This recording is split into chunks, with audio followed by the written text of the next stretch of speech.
All right, shalom, shalom. I'd like to start off by saying, Barakatah Yahweh, Barakatah Yahweh Shai, Kol Haloim La Yahweh, Bahashem, Yahweh Shai, Bahashem, Bachak Yadash.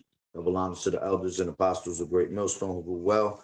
Blessings and salutations to the hopeful elect that scattered abroad, the Akim and the Akwak that is listening in. Yahweh Ratazah, Lord willing that the lesson is edifying. The brother Shawab Mawan back at you with another lesson. And this is going to be real quick. I just wanted to make a quick correction on the last video that I was bringing out based on the breaking news with the lights out.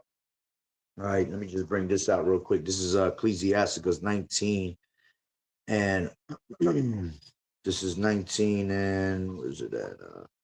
16. It says, "There is one that slippeth in his speech, but not from his heart, and who is he that has not offended with his tongue?" All right. So sometimes, when we're in the mix of bringing out a lesson, we might come out and slip and say something a certain way, the wrong way.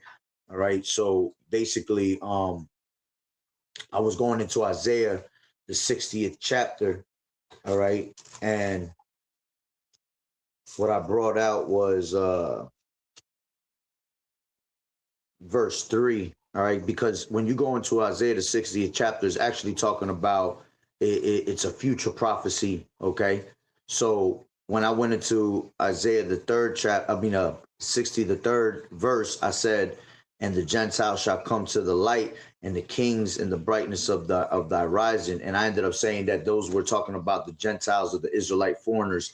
All right. Which that's actually talking about the when we're in the kingdom, how all these Gentiles, right, these other nations are going to gravitate to the actual our ways of righteousness. It's just that at the moment when I was going into it, I was going into how how the people here, today's society, all right, that are our people, they're going to be casted into that gross darkness, all right, meaning the ignorance and stupidity of things.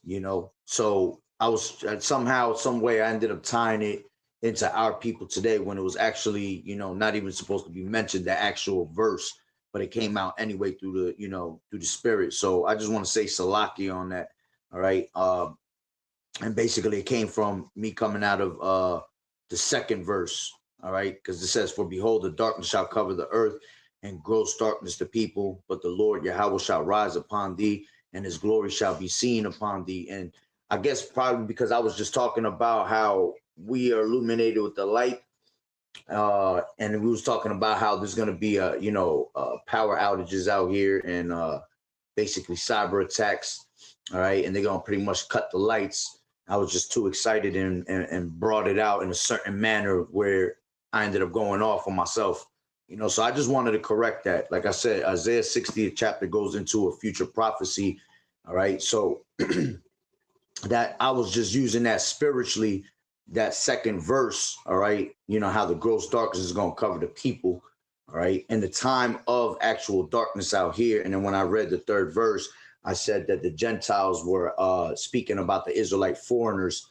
All right, when it's actually speaking about these other nations gravitating to us and gravitating to the light. All right, in the kingdom, basically. So I just wanted to correct that. Salakia for that. Like I said, a man slips with his tongue, but not with his heart. So just something I just want to do a quick video on Salaki on that once again. Yahweh Bashem, Yahweh Shah, Barakatah to you. Shalom.